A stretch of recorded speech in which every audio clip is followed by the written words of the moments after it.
అంటే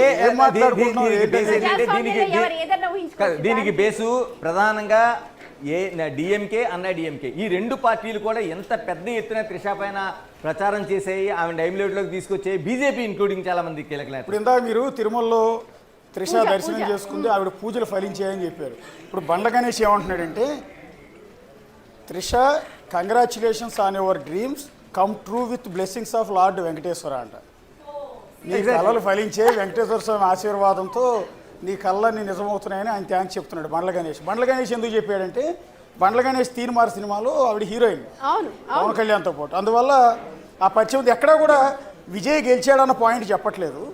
చెప్పకుండా Trisha congratulations on your dreams come true with blessings of lord Venkateswara. ఇందాక చెప్పాను కదా అశోక్, ప్రతి మగవాడి విజయం వెనక ఆడదుంటుంది. అలాగే ఇవాళ విజయ్, అవునండి, ఆ విజయం వెనక ఆయన ఆడదు ఉండాలి. కాదు ఆయన విజయం వెనక ఆయన సొంత ఆడదు ఉండాలి. ఎవరైతే ఏంటి కదా, ట్రోల్ అయింది. ఇప్పుడు ప్రతి ఒక్కరు కూడా ట్రోలింగ్స్ ఎన్నయ్యాయి ఏంటి అన్న దాని మీద చూస్తారు. ఆ ట్రోలింగ్స్ కూడా ఇప్పుడు విజయ్ కి ఫేవర్ గా అయ్యాయని మనం ఆలోచించాలి.